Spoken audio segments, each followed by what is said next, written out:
Welcome to Analytic Rupesh. Today I am going to share history of geologic time. The tale of life on Earth has been unfolding for about 4 billion years, and we humans are just the last word on the last page of that story, at least so far. And the vast stretches of time that are covered by the history of life can be hard for us to fathom. We rack our brains just trying to imagine what a few hundred years looks like, let alone billions of years, and, speaking for myself, I can't even remember what I had for breakfast this morning. So, to help us comprehend the full expanse of time, scientists have turned to the rocks. By looking at the layers beneath our feet, geologists have been able to identify and describe crucial episodes in life's history, from bursts of evolutionary diversity to disastrous extinction events. These key events of new life and sudden death frame the chapters in the story of life on Earth. And the system we use to bind all these chapters together is the geologic time scale. First, let's talk about the history of geologic time itself, cause figuring out how to read history in rocks was not easy. For much of human history, of course, we had no idea how old the Earth was, or what actually happened in deep time, or what happened in what order. But in 1669, Danish scientist Nicholas Steno published the first laws of stratigraphy, the science of interpreting the strata, or layers of rock, in Earth's outer surface.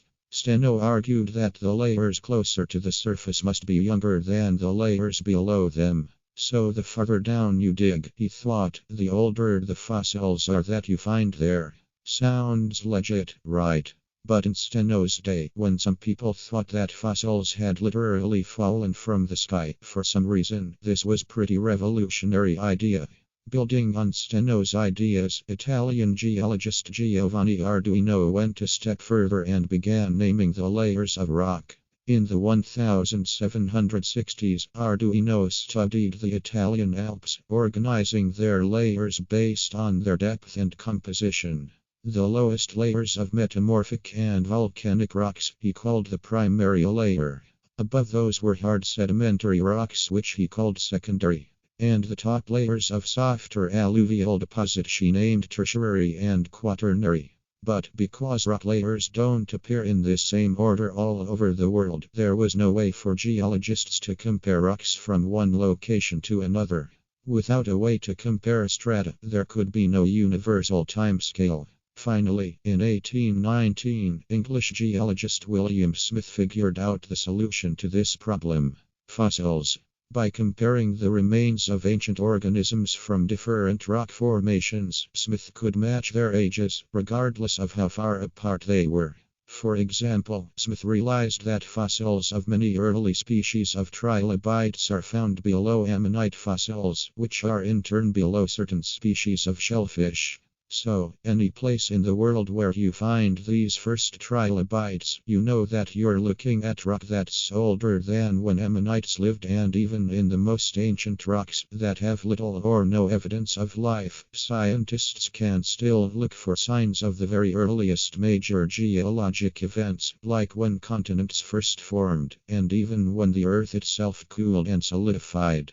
Thanks to the work of early geologists like Steno, Arduino, and Smith, modern scientists have used these and other clues to create what we now call the geologic time scale, or GTS. The GTS has been reworked many times to reflect the latest knowledge of Earth's history. And today, it's organized into 5 subgroups: eons, eras, periods, epochs, and ages. Organizing time in increments like this allows us to ask questions about history on different scales. In the largest increments, like eons and eras, we can ask the biggest of big picture questions. Like, was there life on Earth at this time?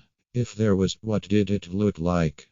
Did it live in the water or on land? This is the kind of top-level view we're gonna take today. But the smaller increments of time, like periods and epochs, help us take a tighter focus and ask more specific questions. Like, what was the climate like during this window of a few million years? And how did life around the world adapt to it? We'll be talking about those in more detail in future episodes when we talk about each era, period by period. Okay, So, let's get the biggest of big picture views of Earth's history right now by taking a tour of all the eons and eras in the GTS. Eons are the largest slices of time, ranging from a half billion to nearly 2 billion years long.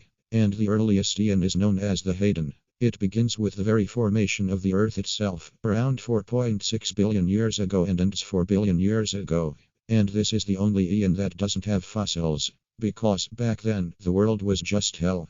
Named after the Greek underworld Hades, the Haden lived up to its name. The planet was wrecked by volcanic activity, cosmic bombardments, raging storms, and temperatures that were at times hot enough to melt rock. But even in this searing wasteland, life may have been able to form. While no fossils have been found from this eon, small amounts of organic carbon have been discovered in Haden rocks that some experts think is evidence of the earliest life. These first organisms were tiny and single-celled, but they were eventually able to shape the future of the entire planet, so their appearance is the one major benchmark of this eon. The Haden was brought to an end by the cooling of the Earth's crust, setting the stage for continents to eventually form. And this cooling marked the beginning of the next phase, the Archean, which ran from 4 billion to 2.5 billion years ago.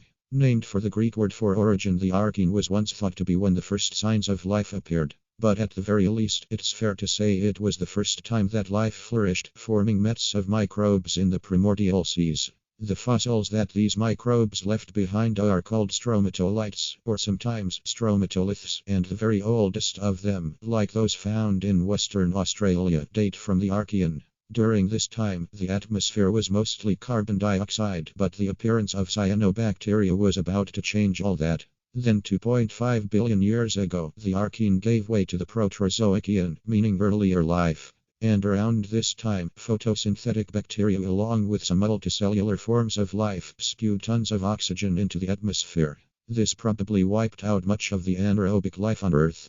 But it cleared the path for crucial new organisms, including the ancestral eukaryotes, whose cells each have a nucleus and organelles wrapped up in membranes.